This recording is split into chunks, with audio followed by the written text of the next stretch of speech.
Se eu tenho deficiência de vitamina D, eu tenho dificuldade, primeiro, em liberar a insulina do pâncreas, porque ela depende da vitamina D. E, a nível de receptor, eu tenho dificuldade dessa insulina atuar. A pessoa que tem deficiência de vitamina D3, ela desenvolve resistência insulínica. E a resistência insulínica é por onde começa tudo. Eu tenho resistência insulínica, eu aumento a insulina tentando sobrepujar essa resistência, o meu pâncreas fica cansado, chega uma hora que ele não produz mais o suficiente para isso, então a minha glicemia sobe no sangue e eu desenvolvo diabetes.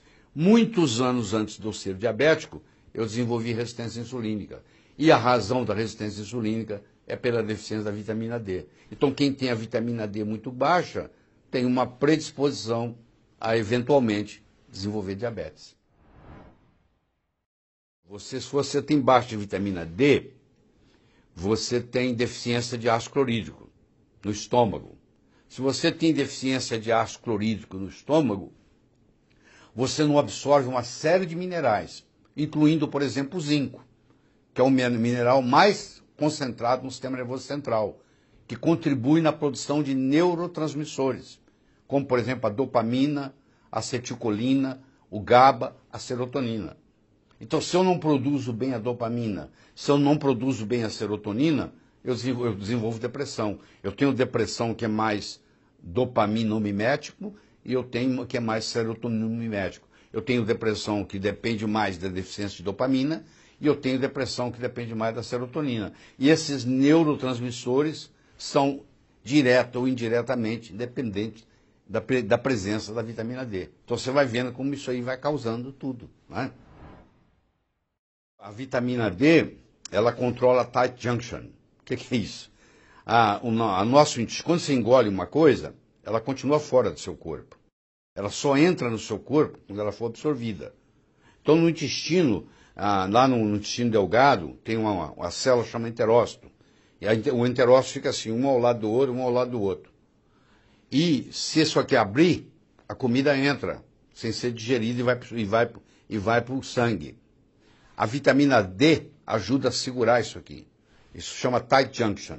Ela ajuda a segurar isso aqui. Então não tem leaky gut syndrome, não tem hiperpermeabilidade intestinal. Porque se as minhas células lá fizerem isso e vazar para dentro do sangue, cai uma proteína estranha. Eu crio um corpo contra aquela proteína.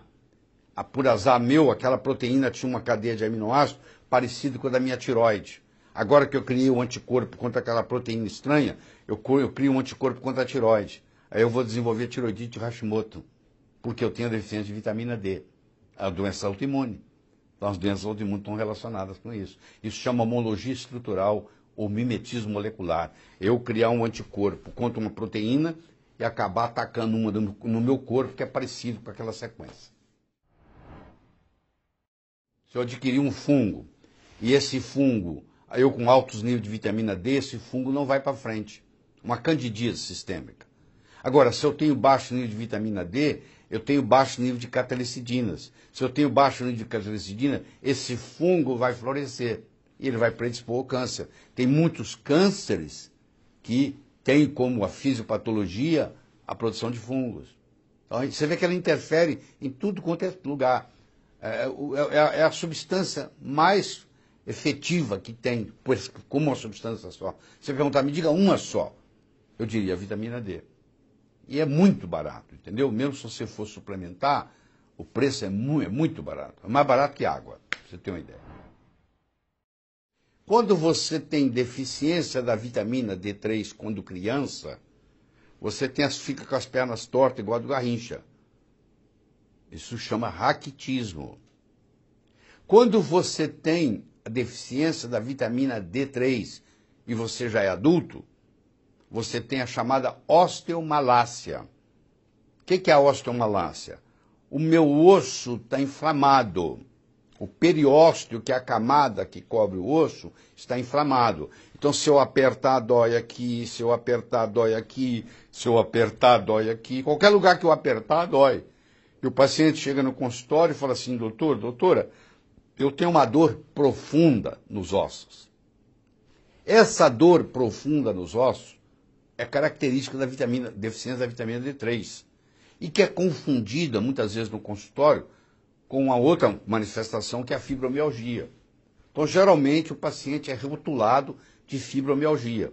Só que ele começa a tomar vitamina D3 e a fibromialgia dele cura. Porque, na realidade, ele tinha osteomalácia, que é um diagnóstico difícil, ele é fácil de ser diagnosticado, mas isso não é conhecido totalmente. A maioria dos médicos não trabalham com essa doença, isso não vem na cabeça deles, porque isso antigamente não era comum, hoje é comum. Então, uma pessoa que reclama para você que tem dor em todo lugar que aperta e que essa dor é profunda, parece que ela vem do osso, ela está com uma doença chamada osteomalácia. Então, quando você está em fase de crescimento, você tem raquitismo, os seus ossos entortam. Quando você já tem os ossos no tamanho que eles vão ser, e você tem deficiência de vitamina D, você tem então a osteomalácia, que é essa inflamação do periósteo, e com diminuição de cálcio. Esse cálcio sai do osso e adivinha para onde que ele vai? Ele vai para a válvula cardíaca, ele vai para a coronária, ele vai para a carótida, ele vai para a aorta e ele forma placas de ateromas. Então, a pessoa que tem níveis adequados de vitamina D, ela está prevenida contra doenças cardiovasculares, contra derrame, contra infarto do miocárdio e etc. Porque a vasculatura não está impregnada com cálcio. Porque a vitamina D ajuda a absorver o cálcio e a vitamina ajuda a segurar esse cálcio no osso, junto com a vitamina K2 e junto com o magnésio. Pode ser um assunto de um outro programa isso, para a gente conversar.